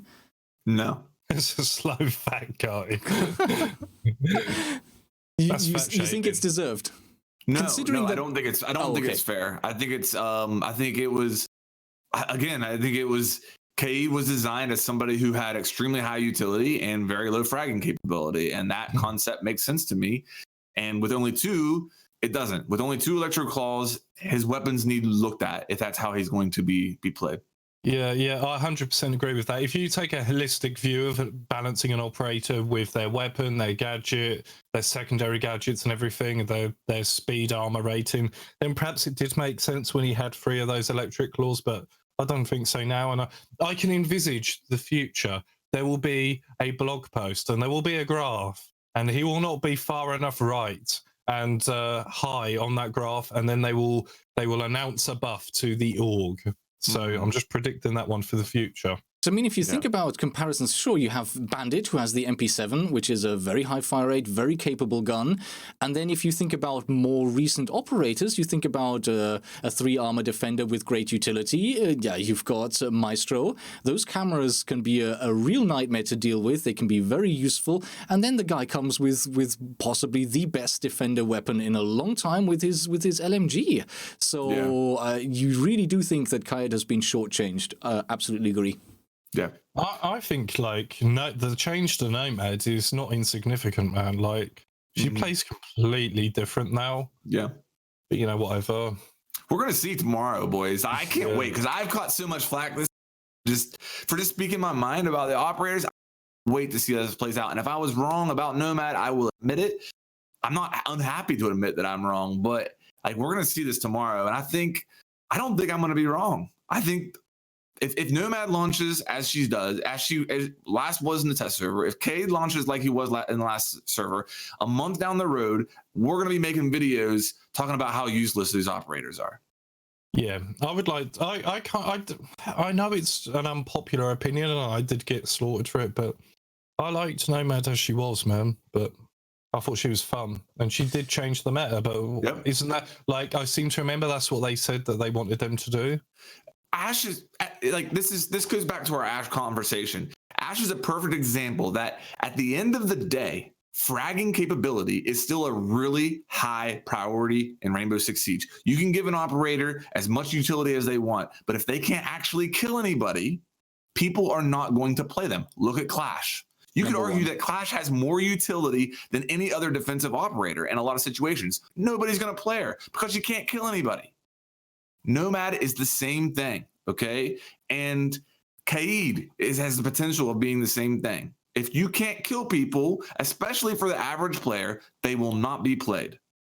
Yeah, I had an interesting conversation on Twitter with pro player Remorse, and he was mentioning that in their scrims, Nomad was still very strong even after the change, especially in terms of post-plant defense. So, yeah, I can see that. To me, that makes her basically a version of Capitao. If you have to get a plant down in order for an operator's utility to be useful, that operator is not going to make a living in Pro League. They are not selecting operators that situationally. I'm not a Pro League player. I have a ton of respect for Remorse, and I think that he's probably right that even as Nomad stands right now, that she is useful in Pro League. But I think that it's a little bit of that honeymoon where people are going in and scrimming him, and they're saying, well, let's see how we can use Nomad. But when the season progresses and she's not new, they're going to be like, wait, we can't take a Nomad over a Ying, over a Monty, over an IQ, over, we don't have a place in our team comp for Nomad because 100% she's only useful if the plant gets down. 100% agree. I can totally see that happening, and it's just this reluctance to have. It's just this kind of like not misunderstanding, but like this conflation between really powerful, definitely powerful, and overpowered. Don't we want really powerful meta-changing operators in the game, or do we just want? Let's just use the 5, 6, 7, 8 same operators all the bloody time. I think there's a slight conflation and a reluctance to embrace some new things and just to give it time to pan out and let the community let it roll out for everyone to just have a go at before we, nerf it and complain about it. But and maybe especially now that we have this grace period of one whole season before anything impacts the Pro League, that kind of underlines that argument. And I mean, I would argue slightly against what you've said. Like, if I see Capitao at all, I see him in Pro League, and I see him used well. But then when you go to regular players, people who just play for fun now and then, gold, maybe even plat level, and anything below, certainly, no one wants to play Capitao. And we see these developer notes season after season after season. Capitao is underused and underperforming, because his gadget really just is useful for blocking off while you plant and protecting after a plant. And if that what Nomad is interesting, I think, as well as a run out defense instead of a Claymore. Okay. That what you just said there is absolutely true, and it brings me back to the Ash point and the fact that neither of these operators have weapons, because at best, ranked is organized chaos. So at its core, ranked is a fragging contest, okay? And what Capitao is used for in Pro League is executes. And that's what Pro League teams do. They execute on the bomb site. And Capitao is really powerful in that. Right. Ranked teams don't execute. They go in, they kill everybody, and sometimes they plant the defuse. Yeah. So that's the problem that we have here. And I get both sides of it, but I just don't feel like the new operators, if they can't kill people, they're not going to be used. Capitao actually used to be probably my favorite DLC operator. When he had grenades and he had the firebolts and the smoke, he had so much utility and so many different options. He was bloody amazing. And of course, having a bloody amazing operator at my level creates a very, very powerful operator at the highest levels. But then this goes back into like the thing we were discussing earlier with new operators coming into the game. Maybe at some point they will get to a stage where the secondary gadgets of operators will be balanced slightly different for Pro League to general play. Maybe that's something they will look at. So that maybe Capitao, as he did for a few seasons in the retail version of the game, he could have grenades and he could actually be a bit more viable for everyone else. That, as Rogue said, isn't picking him at silver, gold, or whatever. Yeah, I for one would be chuffed to bits if Capitao had grenades again. That's me. I mean, one of the things I was going to say about Nomad, she could still be a viable operator in terms of protecting against runouts. At the moment, you have either Claymores or you have a teammate watching, and good luck getting a teammate to watch you when you're just playing in casual or ranked, unless you're really asking someone to. But so with this, you could put one of those air jabs above a window, beside a window, next to a door, and as soon as someone comes out, they get knocked further outside, they're down, they get marked, and that's a protection. So I do see that as a useful potential. But yeah, without the entry capability, the entry fragging capability, yeah, we'll see. We shall see. Let's put it that way. There's a lot of arguing going on about it. And mark my words, man, we'll keep on the situation. If I'm on the road, okay, we need to add a new op to my infuriating op list, and it's Nomad, then I'll admit it. You know what I mean? I don't think that's going to be the case. Any other closing questions that you have? Quick ones we could discuss. I'd like to, yeah, we went a little bit off topic on the quickfire there, but if I would like to get at least one more in from my chat. So I've got pixelated pixels. Pete, do you think some of the 2-speed defenders should get an ACOG? I know that people will argue about spawn peaking, but compared to attack, defense only has 5 ACOGs, including Kaid. No. No is my argument as well. I don't think on defense they're as vital, because as a defender you have the luxury of picking your fights. You pick where on the map you're going to fight your opponents. As an attacker, you don't have that luxury. You have to fight wherever the defenders pick the fight. That, I think, is a key advantage that the defenders have, and that makes ACOGs and long distance capability less necessary, so I don't think it's needed at all. Yeah, I get where he's coming from. I do. I honestly do. And a lot of people thought that was Mute, but what we saw with Mute is that they gave him the SMG-11, and that has completely changed him as an operator, and it's a much more clever and elegant way of buffing him than just slapping an ACOG onto his MP5. What I would do is just put it on the SMG-11 again and be done with it. Next question. I'm sure you'd love that. I would. Yeah, that's going to do it for me, fellas. All right. Okay, we'll wrap it up. Yeah, sounds good. Yeah, so thank you everyone for joining in. As always, thanks for the questions. Sorry if we didn't get around to all of them. I hope you enjoyed that, and we'll see you again next week at the same time. Thanks for the sponsored episode, Master Drop. Really appreciate it, guys. Make sure you're checking out the link in the description for the headsets. They are really nice. Yep, excellent. Thank you. See you all then. Bye. Bye-bye.